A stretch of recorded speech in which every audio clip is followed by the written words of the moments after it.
Hello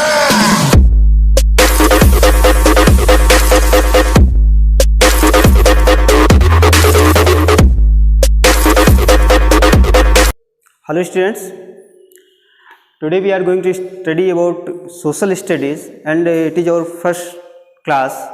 So today we will talk about the social studies. What is the social studies? So social studies, as you are saying that there is a two words, that is first is social and another one is the studies.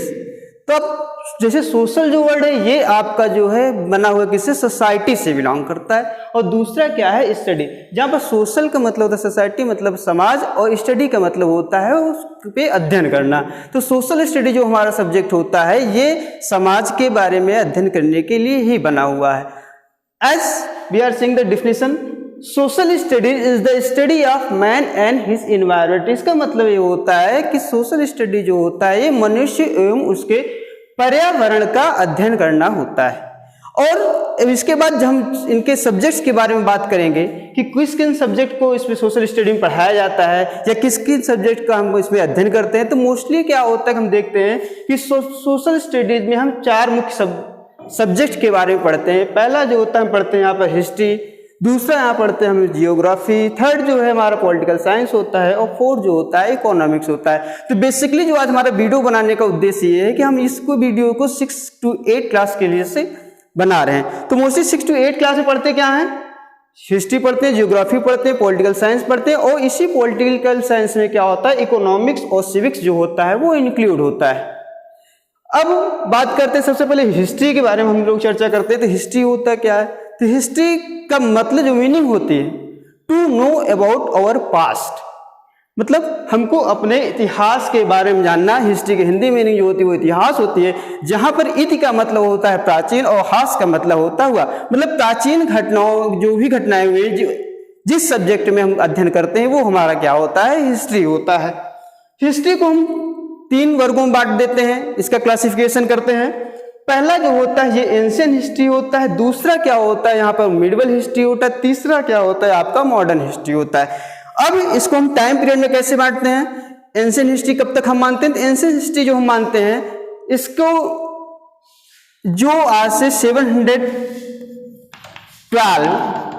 AD के पहले का जो समय होता है, मतलब आज 712 AD के पहले का जो समय होता है वो एंशिएंट हिस्ट्री कहलाता है। जबकि जो मिडिवल हिस्ट्री का जो टाइम पीरियड माना जाता है वो क्या होता है, वो आपका 712 से लेकर के 1750 AD का जो समय होता है वो आपका होता है क्या, मिडिवल हिस्ट्री का टाइम होता है।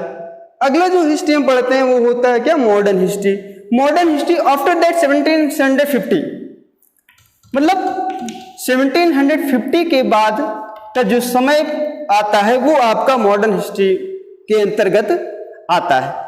अब हम यदि बात करते हैं 6 to 8 में, तो होता क्या है कि जो क्लास 6 के जो सिलेबस में हम लोग हिस्ट्री पढ़ते हैं उसमें हम लोग एंशिएंट हिस्ट्री पढ़ते हैं, जबकि जो क्लास 7 में जो पढ़ाया जाता है वो आपको मिडिवल हिस्ट्री पढ़ाई जाती है, और जो क्लास 8 में पढ़ाया जाता है वो आपका क्या पढ़ाया जाता है, मॉडर्न हिस्ट्री आपका पढ़ाया जाता है। ये बात क्लियर हुई। अब यहाँ पे एक कंफ्यूजन और ये होती है एडी और बीसी को लेकर कि सर ये एडी क्या होता है या बीसी क्या होता है। तो एडी और बीसी का, एडी का जो फुल फॉर्म होता है एनाटॉमी होता है, और बीसी का मतलब होता है बिफोर क्राइस्ट। मतलब कि बीसी क्या है, जैसे आपने अक्सर देखा होगा कि एडी और बीसी में बताया जाता है, बीसी उस समय को कहा जाता है कि जब एक समय क्या हुआ, जब ईसा मसीह जी का जन्म हुआ तो उसके पहले का जो समय था वो बीसी के अंतर्गत आता है, जबकि ईसा मसीह के जन्म के बाद का जो समय आता है वो एडी के अंतर्गत आता है। मतलब यदि हम कहा जाए कि 100 BC कहा जाए तो 100 BC का मतलब क्या होता है कि ईसा मसीह का जन्म जब हुआ, जब से या फिर कह सकते हैं जब से ग्रेगोरियन कैलेंडर आपका चालू हुआ उसके 100 साल पहले का जो समय है वो आपका 100 BC होगा। और जब यदि हम 100 AD की बात करते हैं तो 100 AD का मतलब ये हुआ कि ईसा मसीह का जन्म जिस दिन हुआ उसके 100 साल बाद के समय को हम लोग AD से रिप्रेजेंट करते हैं। अब हम दूसरी सब्जेक्ट की बात आते हैं, और यहाँ पे हिस्ट्री में क्या होता है, अक्सर क्वेश्चन पूछा जाता है who is the father of the history. तो इनके जो फादर थे, जो हिस्ट्री के जनक माने जाते हैं, वो कौन थे, वो हेरोडोटस थे। उनका नाम क्या था? हेरोडोटस। ये एक ग्रीक स्कॉलर रहे हैं, हेरोडोटस ही। अब जो दूसरा सब्जेक्ट हम लोग इसमें स्टडी करने चल रहे हैं, जो दूसरे सब्जेक्ट के बारे में बात करते हैं हम, वो होता है आपका जियोग्राफी। तो जियोग्राफी हम क्या स्टडी करते हैं? देखिए जियोग्राफी क्या है कि ये दो वर्ड से मिलकर बना हुआ है। एक तो है आपका जियो और दूसरा क्या होता है? ग्राफी। जहां पर जियो का अर्थ मतलब होता है अर्थ, मतलब हमारी पृथ्वी, और ग्राफी का मतलब होता है स्टडी। मतलब ये एक ऐसा सब्जेक्ट जिसमें क्या करते हैं, हम अपने अर्थ के बारे में स्टडी करते हैं, वो सब्जेक्ट होता है आपका जियोग्राफी। अब जियोग्राफी में भी कई सारे पॉइंट्स आते हैं, कई सारे सब्जेक्ट्स होते हैं जिसको हम स्टडी करते हैं। इसमें एक होता है आपका फिजिकल जियोग्राफी और दूसरा क्या होता है इसमें ह्यूमन जियोग्राफी। तो जब हम फिजिकल मतलब नेचर के बारे में जियोग्राफी में स्टडी करते हैं तो वो फिजिकल जियोग्राफी में आता है, और उसी जियोग्राफी में जब ह्यूमन के बारे में स्टडी करते हैं तो क्या होता है आपका? वो ह्यूमन जियोग्राफी में आता है। इसके अलावा हम लोग इंडियन जियोग्राफी मतलब भारत की जो भौगोलिक दशाएं होती है उनके बारे में स्टडी करते हैं, और जब विश्व के लेवल पे, वर्ल्ड लेवल पे स्टडी करते हैं तो हम लोग वर्ल्ड जियोग्राफी के अंतर्गत उसका अध्ययन करते हैं। अब यहाँ पे क्वेश्चन और पूछा था कि इनके फादर कौन थे, जियोग्राफी के फादर कौन थे? तो इनके फादर थे, father of geography was Eratosthenes. इनका नाम क्या था? इरेटोस्थनीज। ये भी क्या थे? एक ग्रीक स्कॉलर रहे हैं।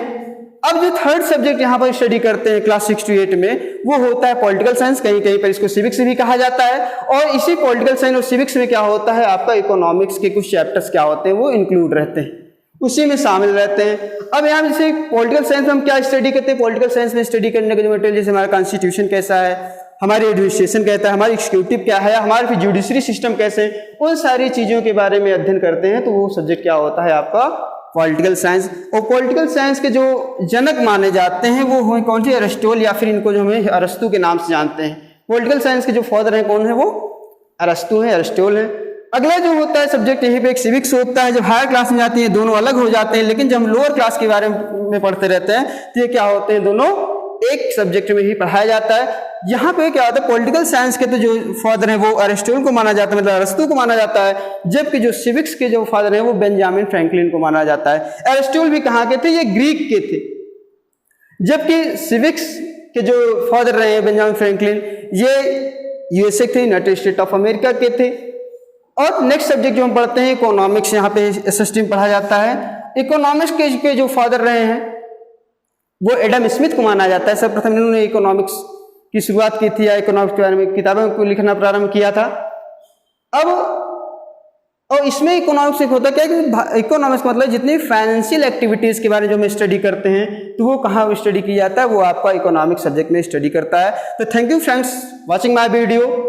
अब जो नेक्स्ट हम क्लासेस पढ़ानी स्टार्ट करेंगे वो होगा आपका चैप्टर से रिलेटेड हम लोग वीडियो बनाना शुरू करेंगे। इसके पहले आप लोग नए वीडियो आए उसके पहले आप लाइक एंड सब्सक्राइब जरूर कर दीजिएगा। Thank you.